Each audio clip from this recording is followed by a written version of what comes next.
जो KSG coaching के YouTube channel में आपका एक बार फिर से स्वागत है। और अब हम अध्ययन कर रहे हैं मुगलोत्तर काल का। और मुगलोत्तर काल में कल हमने जो अध्ययन किया था वो मोहम्मद शाह रंगीला तक अध्ययन किया। और उसको मैं एक बार दोबारा हल्के रूप में बताता हूँ कि औरंगजेब का जो उत्तराधिकारी था कौन हुआ? बहादुर शाह। कौन हुआ? बहादुर शाह। और बहादुर शाह के कितने पुत्र थे? 4 पुत्र थे। कितने पुत्र थे? 4। कौन कौन से थे? पहला पुत्र का नाम था जहांदार शाह। जहांदार शाह। बहादुर शाह का शासन काल रहा था 1707 से 1712 तक। और इसका शासन काल रहा था 1712 से 1713 तक। ठीक है। उसके बाद में दूसरा अजीम उस शान, दूसरे पुत्र का नाम क्या था? अजीम उस शान। और तीसरे पुत्र का नाम था रफ़ी उस शान। रफ़ी उस शान। ठीक है। और चौथे पुत्र का नाम था जहान शाह। जहान शाह। तो तीनों भाइयों का मर्डर करके जहांदार शाह शासक बना। और जब ये शासक बनता है तो 1 साल बाद में ही जहांदार शाह का हत्या करके और अजीम उस शान का पुत्र था जिसका नाम था फर्रुखशियर। क्या नाम था? फर्रुखशियर। फर्रुखशियर शासक बना। और फर्रुखशियर जिसने शासन किया वो 1713 से लेके और 1719 तक शासक किया। ठीक है। और इसका जो किंग मेकर थे वो कौन थे? इसके किंग मेकर थे सैयद बंधु। कौन थे? सैयद बंधु। और सैयद बंधुओं में भी कौन कौन थे? अब्दुल्ला खान और दूसरा था हुसैन अली खान। अब्दुल्ला खान और हुसैन अली खान। अब्दुल्ला खान और हुसैन अली। क्लियर? अच्छा, फिर जब ये कहना सुनना नहीं माना तो इसकी हत्या करके, और इसके 2 पुत्र थे। एक का नाम था रफ़ी उद दरजात और एक का नाम था रफ़ी उद दौला। रफ़ी उद दौला का दूसरा नाम क्या था? शाहजहाँ सेकंड। तो जब फर्रुखशियर इनका कहना नहीं मानता है तो सैयद बंधु इनकी हत्या कर देते हैं, क्योंकि ये किंग मेकर के नाम से थे। बात समझ आएगी? और इनकी हत्या करके और इनकी जगह किसको राजा बना देते हैं? रफ़ी उद दरजात को। 1719 में ये शासक बना और इसने केवल 3 माह 4 दिन शासन किया। यानी सबसे कम शासन करने वाला मुग़ल सम्राट। सबसे कम शासन करने वाला मुग़ल सम्राट। बात समझ आएगी? अच्छा, रफ़ी और इसकी थोड़े से दिन बाद में ही इसका तो मर्डर किया था। इसकी तो क्या कर दी थी? हत्या कर दी थी। क्या कर दी थी? हत्या। किसने कर दी थी? सैयद बंधुओं ने। जबकि इसकी मृत्यु हो जाती है वो किससे हो जाती है? 6 से। किससे होती है? 6 रोग से इसकी क्या हो जाती है? मृत्यु हो जाती है। जब इसकी मृत्यु हो जाती है तो इसके बाद में रफ़ी उद दौला, जिसका नाम शाहजहाँ सेकंड के नाम से जाना जाता है, वो भी 3 माह और 11 दिन के बाद में, और ये बन जाता है 3 माह और 11 दिन के बाद में ये भी पेचिश रोग से मर जाता है। कौन से रोग से मर जाता है? पेचिश रोग से। क्लियर? यहाँ तक अपन ने देखा। तो 1719 में ही ये और 1719 में ही ये, यानी दोनों 1719 में ही क्या हो गए? मृत्यु को प्राप्त हो गए। अब इनके बाद में क्या होता है कि इसका बेटे भी राजा बन लिया। इसका बेटा बन लिया। अब किसका क्रम आएगा? जहान शाह का। और जहान शाह का लड़के का नाम था फर्रुखशियर। क्या नाम था? फर्रुखशियर। ठीक है। ओ सॉरी इसके बच्चे का नाम था मोहम्मद शाह रंगीला। क्या नाम था? मोहम्मद शाह रंगीला। और मोहम्मद शाह रंगीला की अगर बात की जाए तो इसने 1719 से लेके और 1748 तक शासन किया। क्लियर। इसका किंग मेकर कौन था? वही सैयद बंधु। सैयद बंधुओं ने पहले फर्रुखशियर को बनाया, फिर इसने जब कहना नहीं माना तो रफ़ीउद्दरजात को बनाया, ये बच्चा ही था। फिर उसको इसने भी इसकी मृत्यु होगी तो रफ़ीउद्दौला को बनाया, और फिर इसके बाद में मोहम्मद शाह रंगीला को बनाया। और जब ये बहुत ज़्यादा शक्तिशाली हो गए थे तो मोहम्मद शाह रंगीला ने प्लान किया और सैयद बंधुओं की हत्या करा दी। किसकी हत्या करा दी? सैयद बंधुओं की हत्या करा दी। और सैयद बंधुओं की जब इसने हत्या करवाई तो अब इसके पास तुरानी गुट प्रबल हो गया। कौन सा गुट प्रबल हो गया? तुरानी। ये क्या होते थे? अमीर होते थे। अमीरों को एक वर्ग होता था, गुट होता था, जो राजा के लिए कार्य करता था। अभी सैयद बंधु का गुट कार्य कर रहा था, फिर इनका प्रबल हो गया। तो इन्होंने क्या किया, अलग अलग जगह जाके अपनी अलग अलग रियासतें स्थापित कर ली। अवध में स्थापित कर ली, हैदराबाद में स्थापित कर ली। तो उसमें एक निजाम उल मुल्क का नाम आता है। निजाम उल मुल्क, इसका जो वजीर था उसने हैदराबाद में स्वतंत्र निजाम वंश की नींव रख दी, यानी बगावत कर दी इसके खिलाफ। इसके अलावा अवध में किसने की थी? सआदत खान ने। किसने की थी? सआदत खान ने। अवध हो गया, हैदराबाद हो गया। इसके अलावा यहाँ पे बंगाल में मुर्शिद कुली खान। इसके अलावा यहाँ पे कर्नाटक में सादतुल्ला खान। मतलब कुल मिला के इसके जो शासन था इसका धीरे धीरे रुहेला में, कटहर में रुहेला छत्रपति के द्वारा, यानी अलग अलग इसके राज्य के टुकड़े होने लग जाते हैं। क्यों? क्योंकि सैयद बंधुओं की जब हत्या करते हैं तो तुरानी गुट करता है, और तुरानी गुट में विभेद हो जाता है। और इसके दौरान हिंदुस्तान के ऊपर 2 ईरानी आक्रमण हुए। कितने आक्रमण हुए? 2 आक्रमण हुए। किस किस के हुए? एक तो नादिर शाह का आक्रमण। किसका आक्रमण हुआ था? Nadir Shah. Very good. कब हुआ था? 1739 में। कब हुआ था? 1739 में। क्लियर। तो नादिर शाह यहाँ आता है और इसे अवध का जो सादत खान है वो कहता है कि आप दिल्ली पर आक्रमण करो, मैं आपको 20 करोड़ रुपए दूंगा। हालांकि जो हैदराबाद का निजाम था, निजाम उल मुल्क, उसने इससे समझौता कर लिया था और उसे कहा था भाई 50 लाख रुपए ले लो और आप वापस जाओ। लेकिन सआदत खान इसे बुलाता है और नादिर शाह दिल्ली के तख्त पर आक्रमण करता है, 50 करोड़ रुपए लूट के लेके जाता है। यहाँ से मयूर सिंहासन और कोहिनूर हीरा भी हिंदुस्तान से लेके जाता है। और नादिर शाह को क्या कहा जाता है? ईरान का नेपोलियन। क्या कहा जाता है? ईरान का नेपोलियन। ये तुम्हारे को याद रखना है। और इसके बाद में जो दूसरा आक्रमण करता है ईरान से, वो करता है अहमद शाह अब्दाली। कौन करता है? अहमद शाह अब्दाली। अहमद शाह अब्दाली जब आक्रमण करता है तो अहमद शाह अब्दाली के लिए 2 डायलॉग याद रखना।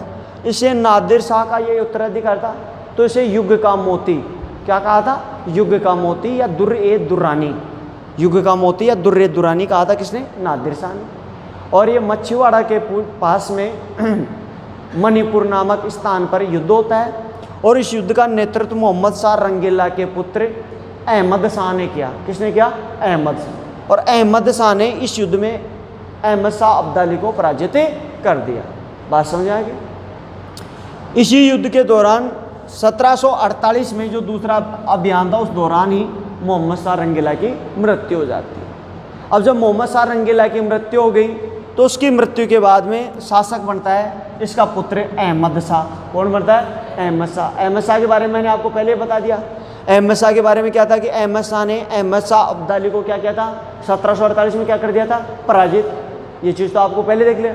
यानी वो शुरुआती तौर में एक बहुत अच्छा राजकुमार था, बहुत कुव्वतदार व्यक्ति था, लेकिन जैसे वो शासक बनता है और उसमें विलासी प्रवृत्ति आ जाती है, तो अब हम अध्ययन करेंगे किसका?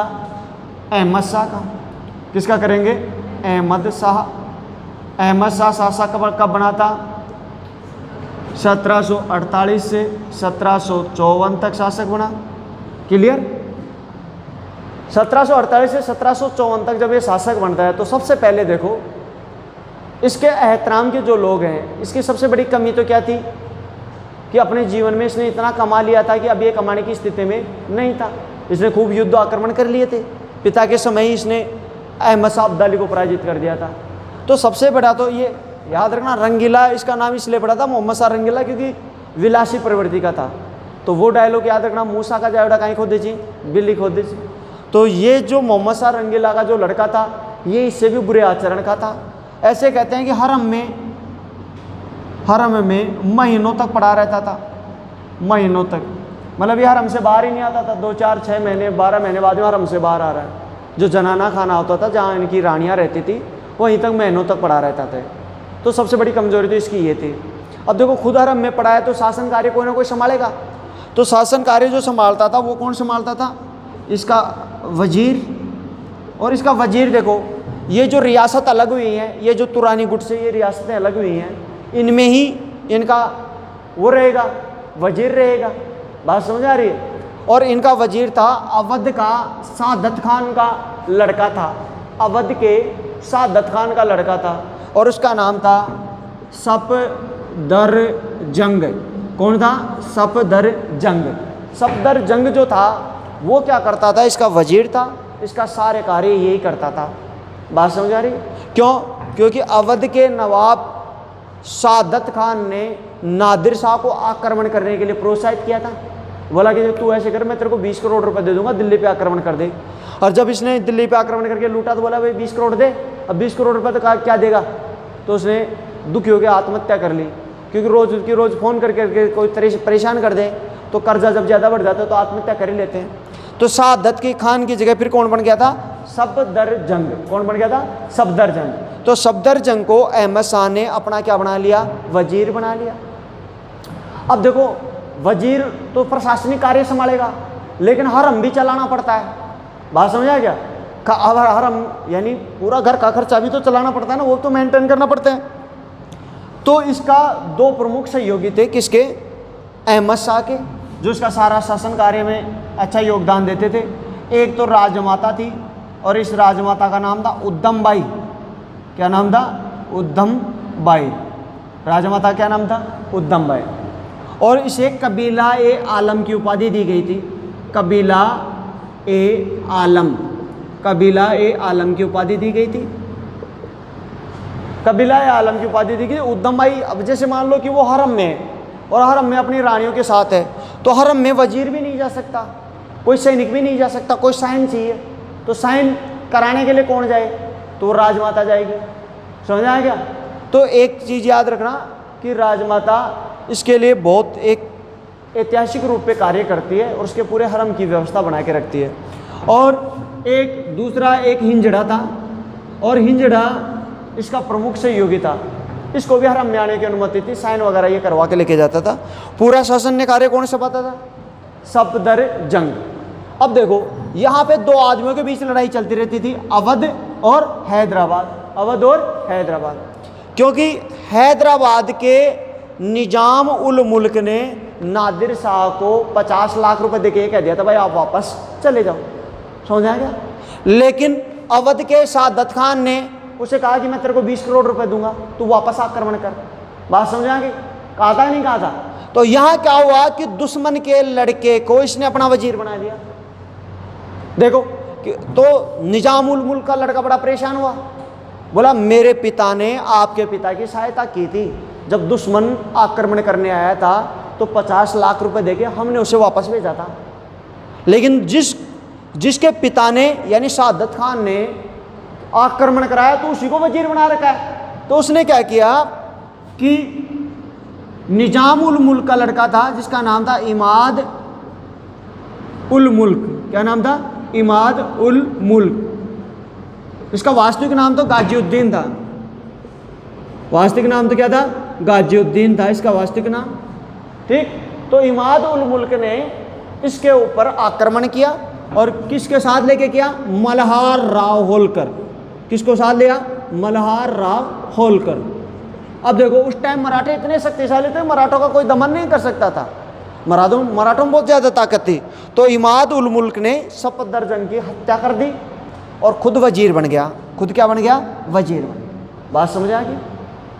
तो देखो अहमद शाह की अगर बात की जाए तो अहमद शाह हरम में महीनों तक पड़ा रहता था, बिल्कुल नाकारा था। इसका वजीर सफदरजंग था जो अवध के सादत खान का पुत्र था। इस बात से हैदराबाद के निजाम उल मुल्क का पुत्र इमाद उल मुल्क ने इस पर आक्रमण करके सफदर जंग की हत्या कर दी। और गाजिउद्दीन उसका वास्तविक नाम था। इमाद उल मुल्क का वास्तविक नाम क्या था? गाजिउद्दीन। और मल्हार राव के साथ मिलकर आक्रमण किया और उसकी हत्या कर दी। इसका प्रशासन राजमाता उद्दम बाई जो हरम और एक हिंजड़े द्वारा संचालित होता था। राजमाता उद्दम बाई को कबीला ए आलम की उपाधि दी गई थी। बात समझाएंगे। अब यहाँ क्या होता है कि थोड़े से दिन बाद में जब अहमद शाह और इमाद उल मुल्क के बीच लड़ाई झगड़ा प्रारंभ हो जाता है तो इसको बड़ा गुस्सा आता है। बोला ये तो बिल्कुल नाकारा आदमी है, ये ऐसे तो मानेगा ही नहीं। क्योंकि एक बार कोई आदमी विरोधी बन जाता है ना किसी दूसरे का, तो आप चाहे उसे कितना ही समझा लो, वो हमेशा विरोधी आचरण ही करता रहता है। तो इसने विरोधी के तौर पे ही सफदर जंग की नियुक्ति विरोधी के तौर पे थी। जब उसने अपनी ताकत दिखा दी तो भी ये विरोधी के रूप में काम कर रहा है। तो इसने क्या किया कि अहमद शाह इमाद उल मुल्क ने अहमद शाह की हत्या कर दी। निजाम उल मुल्क ने किसकी हत्या कर दी? अहमद शाह की हत्या कर दी। क्लियर? तो देखो इस प्रकार यहाँ क्या होता है कि अजीमुस्सान का पुत्र फर्रुखशिया, एक ही पुत्र था, इसका भी काम खत्म। रफीउस्सान के 2 पुत्र थे, दोनों का भी काम खत्म। जहान शाह का पुत्र था मोहम्मद शाह रंगीला, और मोहम्मद शाह रंगीला का पुत्र कौन था? अहमद शाह। तो यानी ये पूरा कुल इधर से समाप्त हो गया। बात समझ आएगी? अब कौन बचा? जहांदार शाह। कौन बचा? जहांदार शाह। जो जहांदार शाह शासक बना था कब? 1712 से लेके 1713 में। बात समझ आएगी? और इसका एक लड़का था जिसका नाम था आलमगीर। क्या नाम था? आलमगीर सेकंड के नाम से जो शासक बना था, और वो शासक बना था 1754 से 1759 तक शासन बना था। 1754 से 1759 तक। अच्छा, एक चीज याद रखना, इसका वास्तविक नाम आलमगीर सेकंड नहीं था। इसके वास्तविक नाम की बात की जाए तो इसका वास्तविक जो नाम था वो था अजी जो धन। अजी जो धन, अजू जो धन, अजू जो धन, अजू जो धन इसका वास्तविक नाम था। आलमगीर सेकंड के नाम से ये शासक बन जाता है। बात समझ आएगी? तो इस प्रकार ये जो कुल होता है, अब इसके बाद में जैसे आलमगीर सेकंड के बाद में जो शासक आएगा वो इसका बेटा शाह आलम। कौन आएगा? शाह आलम। और शाह आलम के बाद में जो शासक आएगा ये 1806 तक रहेगा। शाह आलम के बाद में आएगा अकबर सेकंड। कौन आएगा? अकबर सेकंड, जो इसका बेटा रहेगा अकबर सेकंड। और वो शासक रहेगा 1837 तक। कब तक? 1837। और लास्ट का जो शासक रहेगा वो रहेगा बहादुर शाह जफर। कौन रहेगा? बहादुर शाह जफर। और बहादुर शाह जफर 1857 की क्रांति के दौरान उसे गिरफ्तार कर लेते हैं और 1862 में उसकी मृत्यु हो जाती है। बात समझ आएगी? 1862 में उसकी क्या हो जाती है? मृत्यु हो जाती है। तो अगर अपन ढंग से देखेंगे तो औरंगजेब के बाद में जो भी शासक है उसे मुगलोत्तर काल में इसलिए लिया जाता है क्योंकि उसके बाद में 2 पीढ़ियों ने वंश किया, शासन किया। एक पीढ़ी बहादुर शाह, इसका बेटा क्या नाम था? बहादुर शाह। और उसके 4 बेटे, जहांदार शाह, उसके पुत्र आलमगीर, शाह आलम, अकबर सेकंड और बहादुर शाह जफर, इन्हें आक्रमण किया। इसके अलावा इसका दूसरा पुत्र अजीमुस्सान, उसके पुत्र फर्रुखशिया ने शासन किया। उसका तीसरा पुत्र रफीउस्सान, उसके दोनों पुत्र रफीउद्दरजाद और रफीउद्दौला ने शासन किया। और चौथा पुत्र जहान शाह, उसके 2 पुत्र, एक पुत्र मोहम्मद शाह रंगीला और पौत्र क्या नाम था? अहमद शाह। इन दोनों ने शासन किया। तो कुल मिला के इसके बाद में जो ये शासन, ये जो शासक बने ये ज़्यादा बड़े नहीं हैं। बात समझे? ये 5-7 ही हैं, सीधे सीधे देख लो। इसका एक सूत्र भी है। सूत्र क्या है कि औरंगजेब बहादुर था। औरंगजेब बहादुर था। मैं सूत्र यहाँ लिख देता हूँ। औरंगजेब क्या था?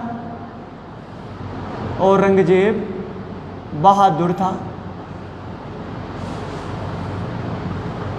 क्योंकि उसके पैरों में जान थी। उसके पैरों में क्या थी? जान थी। बात समझ रहे हैं? जिसके पैरों में जान होती है, ताकत होती है, दम होती है, वो क्या होता है? बहादुर होता है। जान थी। बात समझ आ गया? अब देखो, अब किसी के पैरों में जान होती है तो वो तेजी से चलता है, धीरे से चलता है? तेजी से चलता है। वह फर्राटेदार चाल चलकर, अब फर्राटेदार चाल चल के जाएगा तो क्या देने जाएगा? जात देने जाएगा। ऐसे कहते हैं ना, जल्दी जल्दी जा रहा है, कोई जात देने जा रहा है क्या? तो वह फर्राटेदार चाल चलकर जात देता दोला वाले बालाजी के, दोला और बालाजी का नाम नहीं है दोला वाला बालाजी, दोला वाले बालाजी के, दोला वाले बालाजी के जात देता था, जात देने जाता था, जात देने जाता था। बात समझेंगे? तो देखो एक एक लाइन में एक एक शासक का नाम है। जैसे औरंगजेब बहादुर था, तो औरंगजेब के बाद में शासक कौन आएगा? बहादुर शाह। कौन आएगा? बहादुर शाह। फिर दूसरी देखो, क्योंकि उसके पैरों में जान थी, तो जान से क्या आ जाएगा? जहांदार शाह। क्या आ जाएगा? जहांदार शाह। क्लियर? अच्छा, वह फर्राटेदार चाल चलता था, फर्राटेदार से आ जाएगा फर्रुखशियत। कौन आ जाएगा? फर्राटेदार चलकर दौला वाले बालाजी के जात देने जाता था, जात से रफी उद्दर जात, रफी उद दर जात, और दौला वाले से क्या आ जाएगा? रफी उद दौला, रफी उद दौला। समझ आएगा? तो ये तुम्हारे को याद रखना है। अब इसके बाद में अगर बात की जाए, भाई ये तो ये हो गए, फिर इसके बाद में तुम्हें सीधे सीधे याद रखना है मोहम्मद। क्या? मोहम्मद। मोहम्मद के बाद में तुम्हें याद रखना है अहमद। मोहम्मद के बाद में क्या याद रखना है? अहमद। अहमद के बाद में तुम्हें याद रखना है आलम। आलम के बाद में तुम्हें याद रखना है शाह आलम। मोहम्मद, अहमद, आलम, शाह आलम, शाह आलम। और उसके बाद में तुम्हें अकबर और बहादुर, अकबर और बहादुर, ये शासक हैं कुल मिला के। तो देखो, औरंगजेब, बहादुर शाह, जहांदार शाह, फर्रुखशियर, रफीउद्दरजात, रफीउद्दरदौला। उसके बाद में मोहम्मद शाह रंगीला, अहमद शाह, आलम शाह, शाह आलम, आलमगीर, ये आलम शाह नहीं है, आलमगीर, आलम, शाह आलम, अकबर, बहादुर। अकबर क्या था? बहादुर। तो ये शासक थे। तो इनका थोड़ा सा अध्ययन देख लेते हैं। आप इसका पहले एक स्क्रीनशॉट ले, तो ये सूत्र अलग से लिखना है, सूत्र अलग से लिखना, फिर इसकी व्याख्या करना और इनको एक साथ लिखना ताकि ये क्लियर हो जाए। इसका आप एक स्क्रीनशॉट ले लो। आलमगीर सेकंड की अगर बात की जाए तो इसका वास्तविक नाम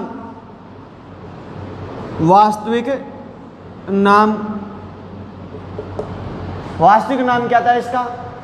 इसका वास्तविक नाम था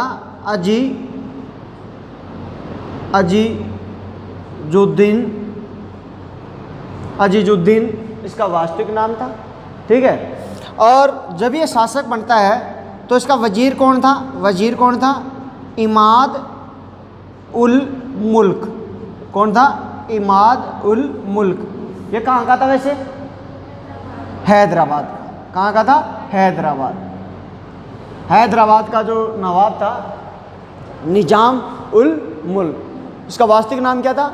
चिनकिलिज खान, उसका बेटा था। ठीक है। खाना की उपाधि दी थी और निजाम उल मुल्क की उपाधि दी थी, और सुकरखेड़ा के युद्ध में 1724 उसमें पराजित करके और ये अपने आप को स्थापित कर लेता है। ये मैंने पिछले एपिसोड में बताया था, 1724 के सुकरखेड़ा का युद्ध याद है? सुकरखेड़ा का युद्ध महफूज खान के, तो ये आपको याद रखना।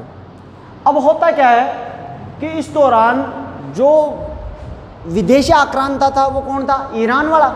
और ईरान वाला कौन था? अहमद शाह अब्दाली। नादिर शाह का उत्तराधिकारी कौन था? अहमद शाह अब्दाली। उसे युग का मोती या दुर्रानी भी कहा जाता है। तो अहमद शाह अब्दाली ने चौथा आक्रमण किया था 1752 में। 1752 में उसने कौन सा आक्रमण किया? चौथा आक्रमण किया। किसने किया था? अहमद शाह अब्दाली ने। किसने किया था? अहमद शाह अब्दाली का जब चौथा आक्रमण हुआ तो उस दौरान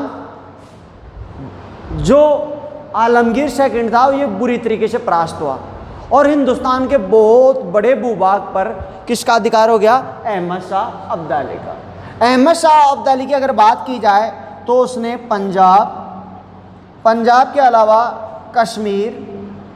कश्मीर के अलावा तुम्हारा सिंध, और सिंध के अलावा सरहिंद, यानी इस बहुत बड़े भूभाग पर अपना कब्जा जमा लिया। अगर ये हिंदुस्तान का नक्शा आप देखते हो तो कुल मिला के उसका ये वाला जो क्षेत्र है उस पर पूर्णतः स्थापित अपने आप को कर लिया उन्होंने। ठीक है, तो इस क्षेत्र पर उसका कब्जा हो गया। किसका कब्जा हो गया? अब्दाली का। और जब अहमद शाह अब्दाली का यहाँ पे कब्जा हो जाता है तो जाहिर सी बात है अहमद शाह अब्दाली यहाँ 24 घंटे तो रहेगा नहीं, वो तो अपने देश जाएगा।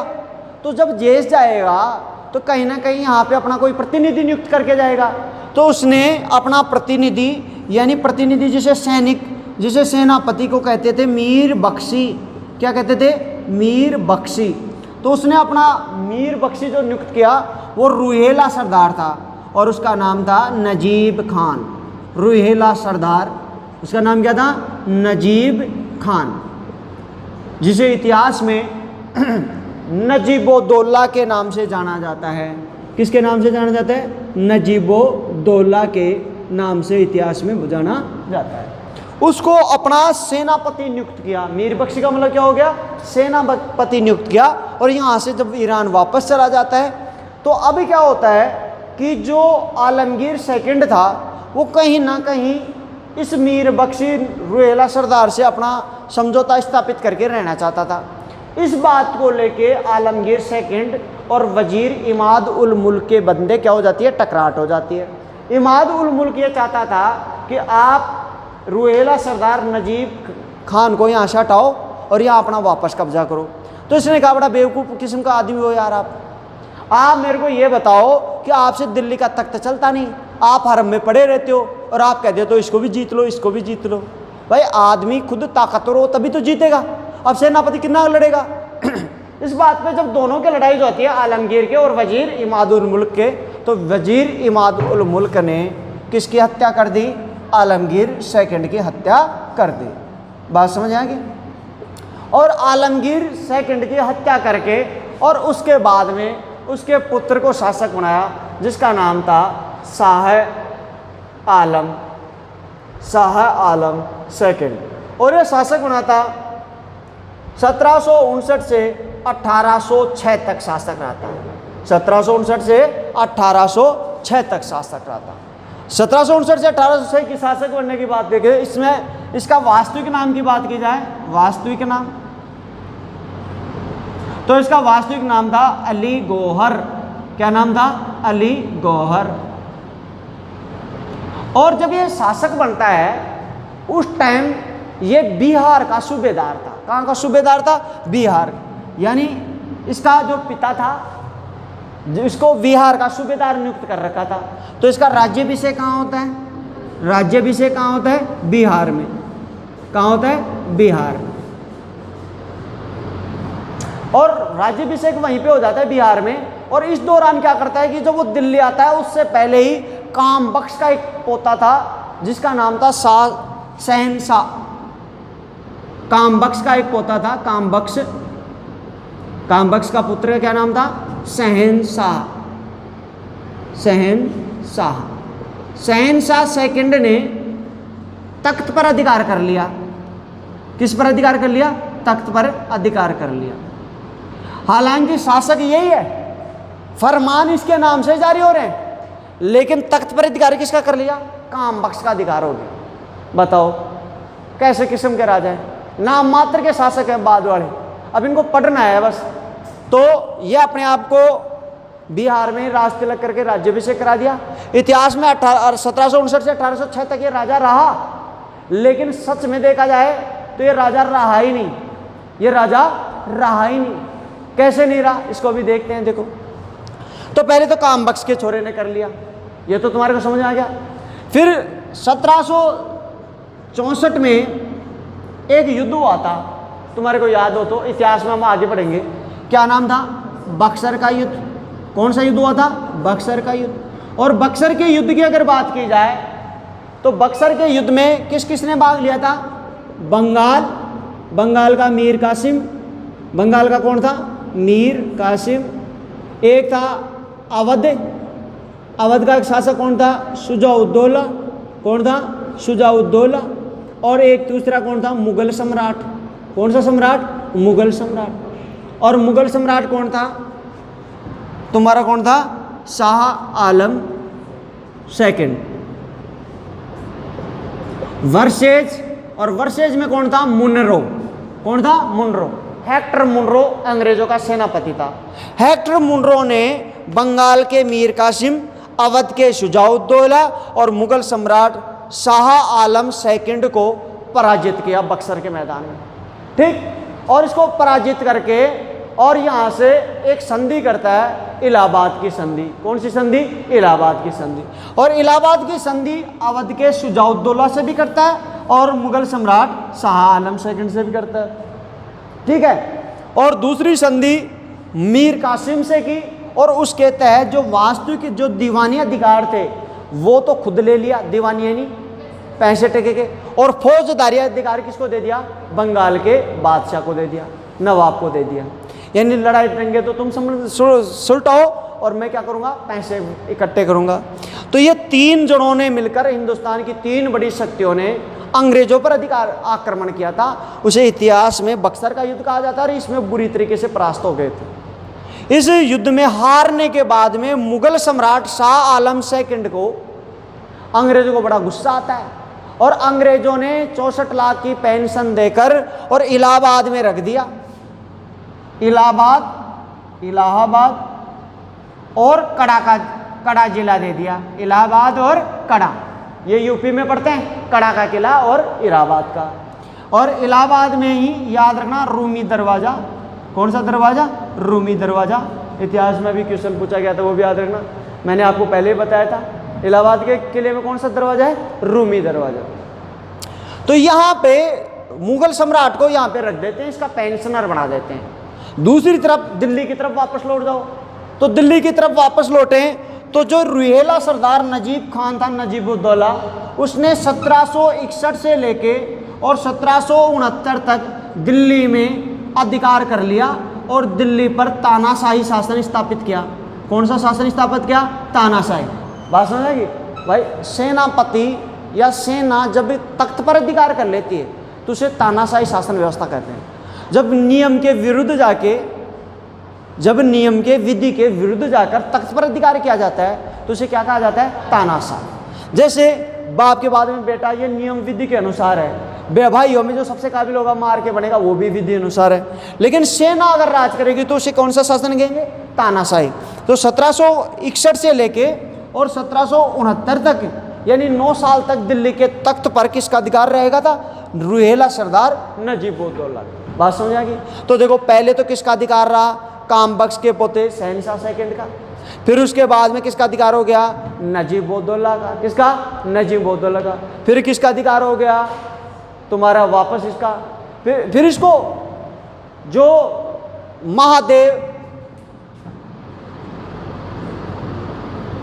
जो मराठा सरदार था महादेव इसको पकड़ के लेके आता है और वापस दिल्ली के तख्त पे बैठाता है। बोला तुम इस तख्त के वारिस हो। 1774 में इसे वापस पकड़ के लेके आता है। कहाँ से? इलाहाबाद से। बोला आप 50 लाख रुपए लेके यहाँ बैठे? अरे तुम दिल्ली के वास्तविक संस्थापक हो, वास्तविक राजा हो, तुम्हारी ये जमीन है वो ये देखो आलमगीर, तुम्हारे पिता का नाम जहांदार शाह था और उसके पिता का नाम बहादुर शाह, उसके पिता का नाम औरंगजेब। तुम्हारे परदादा की जमीन है ये। तुम औरंगजेब, तुम 50 लाख रुपए लेके यहाँ पड़े हो। एक साल के 50 लाख रुपए खर्चा पानी का अंग्रेज दे देते थे और वहीं पे अपनी बीड़ी सुट्टा मारता रहता था, बैठा रहता था। बताओ कैसे कायर किस्म के आदमी थे। तो महादजी सिंधिया, महादेव नहीं है, महादजी सिंधिया इसे वापस पकड़ के लेके आता है। कहाँ से? इलाहाबाद से। और इलाहाबाद से लाकर और इसे पुनर्स्थापित कर देता है। कहाँ पे? दिल्ली में। कहाँ स्थापित कर देता है? दिल्ली में। अब क्या होता है कि जब ये दिल्ली में आ जाता है तो अब इसकी वास्तविक लड़ाई किससे शुरू हो जाती है? इसकी लड़ाई हो जाती है इमाद उल मुल्क से। किससे हो जाती है? इमाद उल मुल्क से। और इमाद उल मुल्क को बड़ा गुस्सा आता है इस पर, क्योंकि ताकत जो होती थी वजीरों में होती थी। तो इमाद उल मुल्क ने क्या किया? 1780 में इसे अंधा कर बनवा दिया। क्या कर दिया? अंधा कर दिया। आंखें निकला दी। बोला आंख निकालता है तू मेरी तरफ? तभी कहता हूँ आंख मत निकालो। कहता हूँ नहीं कहता हूँ? तो आंख निकला दी किसकी? शाह आलम सेकंड की। देखो कैसे बुरे काल चल रहे हैं, कैसा बुरा दौर चल रहा है। एक वजीर आंख निकला दिया इसकी। बहुत बुरे हालात थे राजाओं के भी। तो अब जब इसके आंखें निकला देता है तो इसके बाद में इसका शासन कार्य भी कोई भी करे, इसको कोई मतलब वाली बात नहीं थी, यानी नाम मात्र का शासक रहा था। 1759 से 1806 तक अगर ये इतना लंबा शासन कार्य कर रहा है तो इसलिए कर रहा है कि ये शासन कर ही नहीं रहा, इसके नाम से कोई और ही शासन कर रहा है। फिर इसके बाद में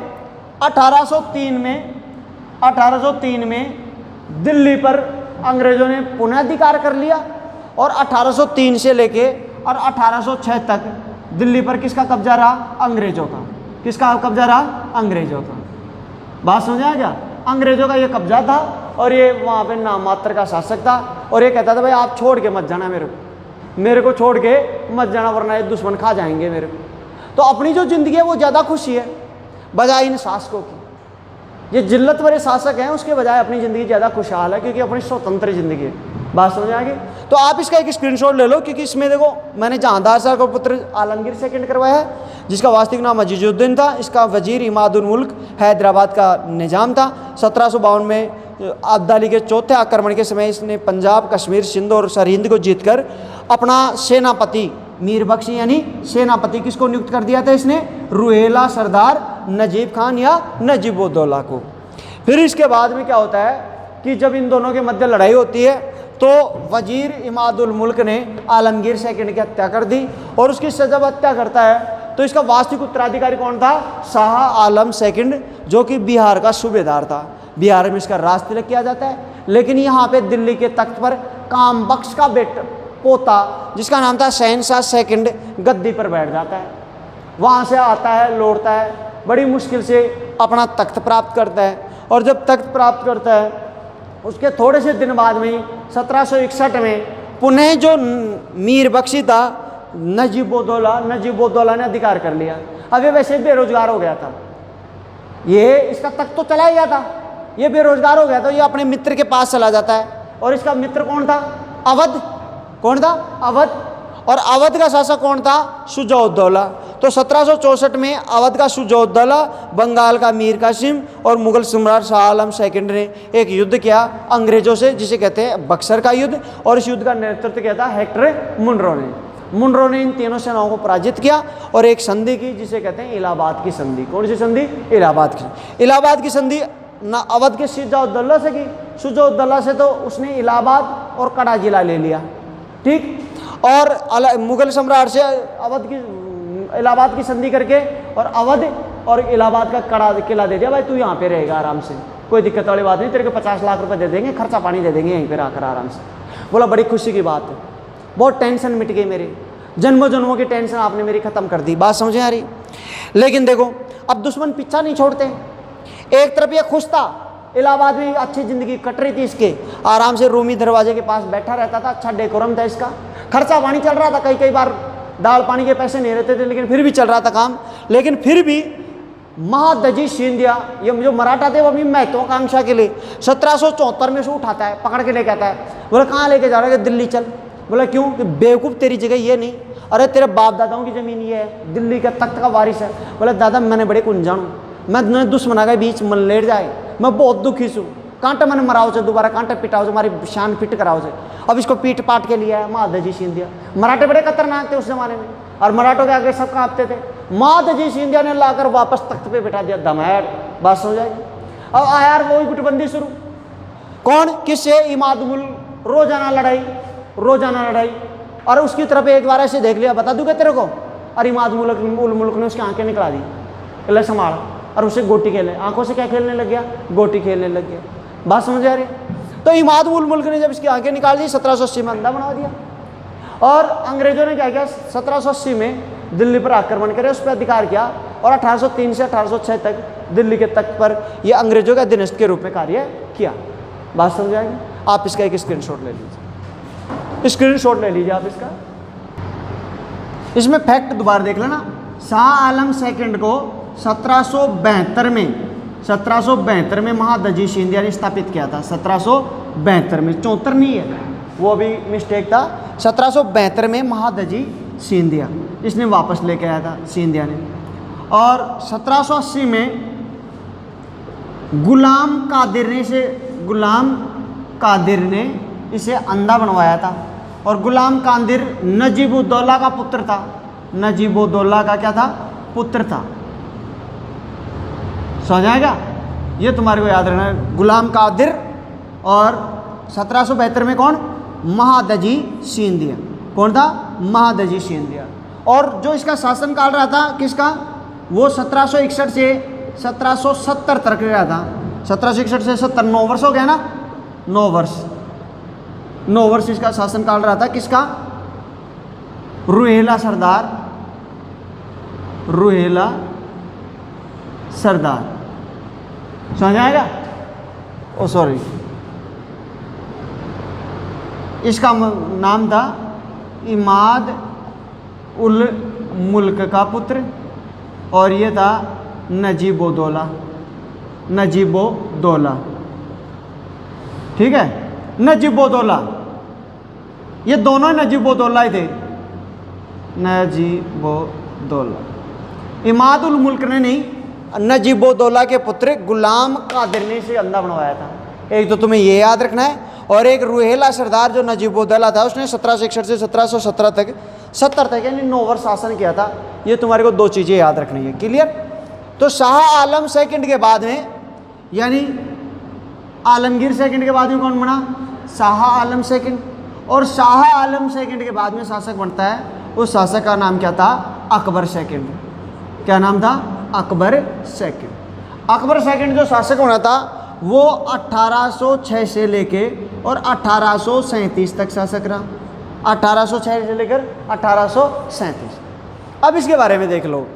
पहली चीज़ तो ये याद रखना, अंग्रेजों के संरक्षण में, किसके संरक्षण में? अंग्रेजों के संरक्षण में मुगल बादशाह बनने वाला पहला शासक कौन था? अकबर सेकंड। अंग्रेजों के संरक्षण में, अंग्रेजों के संरक्षण में। बात समझ आएगी? अंग्रेजों ने इसका राज तिलक किया था, निकाल दिया राज तिलक, बैठ दे, तलवार दे के बैठ जाओ बस, जय, कुछ नहीं बोलनी तुम्हारे को।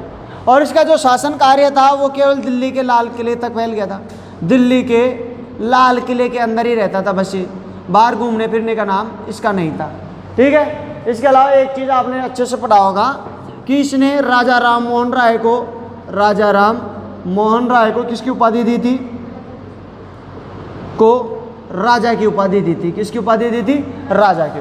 अपन वहाँ पे पढ़ेंगे, अकबर सेकंड ने दी थी। बात समझेगी? राजा राम मोहन राय, ये तुम्हारे को याद रखना है। ये 3 फैक्ट आपको याद रखने हैं। इसके बाद में अकबर सेकंड के बाद में हिंदुस्तान का अंतिम मुगल बादशाह बनता है और उसका नाम था बहादुर शाह जफर।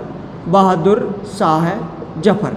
और बहादुर शाह जफर का शासनकाल की अगर बात की जाए तो 1837 से लेके और 1862 तक, इस 1837 से लेकर 1862 तक इसका शासनकाल माना जाता है। पहली चीज़ तो याद रखना आप, ये हिंदुस्तान का अंतिम सम्राट था। हिंदुस्तान का अंतिम सम्राट कौन था? बहादुर शाह जफर। ठीक है? अंतिम मुगल बादशाह कौन था? बहादुर शाह जफर। दूसरा चीज़, इस ये जफर उपनाम से कविता लिखता था। जफर के नाम से क्या लिखता था? कविता लिखता था। क्या लिखता था? कविता। इसलिए इसका जफर उपनाम था। क्या था? उपनाम। तो बहादुर शाह तो इसका नाम था और जफर क्या हो गया? उपनाम। तो बहादुर शाह जफर इसको कहा जाता है। बात समझ आएगी? और इसके समय तीसरा काम की अगर बात की जाए तो 1857 की क्रांति हुई। कौन सी क्रांति हुई? 1857 की क्रांति। 1857 की क्रांति हुई तो इसने क्रांति में हिस्सा लेने से इनकार कर दिया। अब इसकी पत्नी ने इसे समझाया। इसकी पत्नी का नाम था जीनत महल। कौन सा महल? जीनत महल। और जीनत महल के प्रयासों से इसने 1857 की क्रांति का नेतृत्व किया। इसका सेनापति था तात्या टोपे। कौन था? तात्या टोपे। और कुल मिला के बाद में अंग्रेज अधिकारी हडसन ने इसके 2 पोतों को और इसके एक बेटे को गोली मार के इसके सामने उड़ा दिया और हुमायूं के मकबरे से इसे गिरफ्तार कर लिया। कहाँ से गिरफ्तार कर लिया? हुमायूं के मकबरे से इसे गिरफ्तार कर लिया और इसे गिरफ्तार करके और रंगून भेज दिया। कहाँ भेज दिया? रंगून। और रंगून में इसे भेज दिया जाता है और रंगून में ही 1862 में इसकी मृत्यु हो जाती है। और जब इसकी मृत्यु होती है तो अंग्रेज ये कहते हैं कि भाई इसकी जो मृत्यु है वहाँ पे कोई भी स्मारक या पत्थर नहीं लगना चाहिए।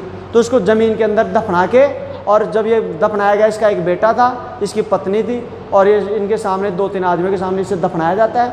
और जब इसको दफनाया जाता है तो इसका कोई स्मारक वहाँ पे नहीं बनाया जाता। तो हिंदुस्तान का एकमात्र शासक था जिसका स्मारक भी नहीं बनाया। बात समझ आ गई।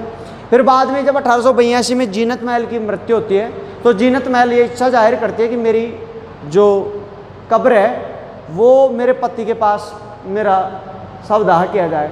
तो जब इसका शव ले जाया जाता है, इसको दफनाया जाता है, तो उनको ये पता नहीं था कि भाई कहाँ दफनाया गया। तो ये अनुमान से कहते थे भाई हाँ ये पेड़ के नीचे ही दफनाए थे, क्योंकि बहुत वर्षों बाद में अपन भूल जाते हैं, तो उस पेड़ के आसपास ही उसे दफनाया जाता है। फिर उसके बाद में कुछ भारतीय मुसलमान वहाँ जाते हैं जो इनके वफादार थे, किनके, बहादुर शाह जफर के, और वो पूछते हैं भाई इनकी वो कहाँ है। तो अंग्रेजों ने रिकॉर्ड में भी साफ कर दिया था, रिकॉर्ड में भी ये नहीं बताया था कि इसकी कब्र कहाँ है एक्चुअल में, इसे कहाँ दफनाया गया है। तो ये जाते हैं, फिर ये वहाँ के लोगों से इकट्ठा करके कम्युनिटी को विद्रोह करा देते हैं। और मुसलमान के रोहिंग्या, जिनका आप नाम सुनते हो, रोहिंग्या मुसलमानों ने इसके लिए विरोध किया। और जब इसके लिए विरोध किया तो ऐसे कहते हैं कि 1906 में पहली बार अंग्रेज़ों ने एक पत्थर लगवाया, और वो एक अनुमानित जगह थी, वो फिक्स जगह नहीं थी, एक अनुमानित जगह थी जहाँ पे एक पत्थर लगाया कि यहाँ मुग़ल सम्राट बहादुर शाह, हिंदुस्तान के अंतिम मुग़ल सम्राट बहादुर शाह जफर की स्मारक है। और अभी नरेंद्र मोदी इस स्मारक पर जाके आया। जब म्यांमार यात्रा पे गया था तब रंगून, तब वहाँ पे जाके आया था। ये चीज़ आपको याद रखनी। और रंगून पे एक मूवी भी बन गई है शाहिद कपूर की, कुछ ऐसी, शाहिद कपूर की है ना, कौन सी नाम है, रंगून ही है शायद उस मूवी का नाम। और शाहिद कपूर की जो मूवी है वो बहादुर शाह जफर की तलवार लेके जाता है, कुछ ऐसे मूवी है, बहुत ज़बरदस्त मूवी है। तो कभी आपको मौका मिले तो वो देख लेना। तो देखो, औरंगजेब के बाद में, औरंगजेब के तीनों पुत्रों में जो आजम, मुअज्जम और कामबख्श था, उसमें कौन शासक बनता है, मुअज्जम नवाब भाई का पुत्र था, और बहादुर शाह के नाम से क्या बनता है, शासक बनता है। बहादुर शाह 1707 से 1712 तक शासक रहता है, और ये बहुत ज़्यादा उम्र का था और बूढ़ा था, इसलिए 65 वर्ष की उम्र में शासक बना था, इसलिए इसने ज़्यादा शासन कार्य वो नहीं लिया। समझा आ गया। अच्छा, दूसरी चीज़ बहादुर शाह के बारे में ये था कि इसने सभी को संतुष्ट करने की नीति जारी रखी। इसने अजीत सिंह को उसका राज्य दे दिया, सवाई जय सिंह को मिर्जा राजा सवाई की उपाधि दी, 7000 का मनसब दिया, और मालवा की सूबेदारी दी। बात समझ आ गई। तो कुल मिला के इसने अपना शांति व्यवस्था से साथ। लेकिन 1712 में युद्ध करते हुए ये किसके साथ मारा जाता है, बंदा बहादुर के साथ। किसके साथ मारा जाता है, बंदा बहादुर। अब इसके बाद में साहब शासक बन जाता है कौन, जहांदार शाह। कौन बनता है, जहांदार शाह। इसके 4 पुत्र थे, जहांदार शाह, अजीमुद्दीन, रफीउद्दीन और जहान शाह। तीनों की हत्या करके जहांदार शाह शासक बनता है। और जहांदार शाह जो शासक बनता है वो जुल्फिकार खान की सहायता से बनता है। किसकी सहायता से बनता है, जुल्फिकार खान की सहायता से बनता है। जुल्फिकार खान, और इसके अलावा असद खान। जुल्फिकार खान उसका वजीर रहता है, असद खान उसका पिता, वजीर का पिता। दोनों इसके खास आदमी थे। लेकिन इसके छोटे भाई अजीमुद्दीन का बेटा था फर्रुखशियर। कौन था, फर्रुखशियर। वो अपने 2 साथियों के साथ आता है, उसके 2 खतरनाक साथ थे। उसका नाम था सैयद बंधु। कौन से बंधु, सैयद बंधु। और सैयद अब्दुल्ला खान और हुसैन अली खान की सहायता से अपने चाचा की हत्या करके शासक बन जाता है। और चाचा की हत्या करके जब शासक बनता है तो उसके बाद में ये अपने दरबार में गुटबंदियाँ, इनके प्रभाव को कम करने के लिए गुटबंदियाँ प्रारंभ कर देता है, और तुरानी गुट को प्रबल करता है। बात समझाएंगे। इसके बाद में जब इसकी हत्या करके रफीउद्दौला को बनाया जाता है, जो सबसे कम समय के लिए शासन बना। फिर रफीउद्दौला को बनाया जाता है, ये इसके पुत्र थे। फिर जहान शाह के पुत्र मोहम्मद शाह रंगीला को बनाया जाता है। उसके समय ईरान के नेपोलियन नादिर शाह का आक्रमण होता है, अहमद शाह अब्दाली का। उसके बाद में मोहम्मद शाह रंगीला के बाद में अहमद शाह बनता है 1748 से 1754 तक। और 1754 में जो अहमद शाह अब्दाली है उसका पुनः चौथा आक्रमण होता है, और वो बहुत बड़े क्षेत्र को, पंजाब, सरहिंद, कश्मीर, इनको जीत के उन पर अधिकार कर लेता है, और अपनी जगह अपना एक सेनापति नियुक्त कर देता है जिसका नाम क्या था, नजीबोदौला। क्या नाम था, नजीबोदौला। नजीब खान जो कहाँ का सरदार था, रूहेला का सरदार। बात समझाएंगे। अहमद शाह के बाद में शासक कौन बन जाता है, आलमगीर सेकंड, ये 6 वर्ष शासक रहता है। उसके बाद में शाह आलम सेकंड 1759 से 1806 में, और ये नाम मात्र का शासक, कभी इधर कभी इधर, क्योंकि पहले तो कामबख्श के पुत्र शहनशाह सेकंड ने अधिकार कर लिया था। फिर उसके बाद में 1761 से 1770 तक रूहेला सरदार नजीब-उद-दौला ने शासन कर लिया था। फिर उसके बाद में 1764 में वो अंग्रेजों से पराजय हो जाता है। कौन से युद्ध में, उस युद्ध का क्या नाम था, बक्सर का युद्ध। बात समझेगी। और कुल मिलाकर 1803 में अंग्रेजों ने अंतिम रूप से दिल्ली पर अधिकार कर लिया था। तो 1803 से 1806 तक वहीं पे रहता है, जबकि इसकी 1780 में इसकी आंखें निकलवा दी गई थी, अंधा भी हो गया था। फिर 1803 से 6 में रहता है। 6 में इसकी मृत्यु होने पर इसके पुत्र शासक बनता है, आलमगीर सेकंड का पुत्र शाह आलम, शाह आलम सेकंड का पुत्र अकबर सेकंड, और अकबर सेकंड का पुत्र कौन था, बहादुर शाह जफर। ये अंतिम मुगल सम्राट था। इस प्रकार अपने आधुनिक भारत के 2 टॉपिक कंप्लीट हो गए। आधुनिक भारत के कितने टॉपिक कंप्लीट हो गए, 2। पहला तो कौन सा हो गया, तुम्हारी जो ब्रिटिश कंपनियां, या आधुनिक भारत की जो पहला पॉइंट होता है कि विदेशी कंपनियों का आगमन, यूरोपीय कंपनियों का आगमन पूरा कंप्लीट हो गया, 6 कंपनियों का आगमन हो गया, और दूसरी तरफ इसका पतन हो गया। किसका, मुगल सल्तनत का क्या हो गया, पतन हो गया। तो ये 2 टॉपिक शुरुआती तौर पे चरणों में कंप्लीट हो गए। अब इसके बाद में हम टोटली आधुनिक भारत के टॉपिकों की तरफ लौट जाएंगे। समझ आएगा। आप इसका भी एक स्क्रीनशॉट ले लीजिए।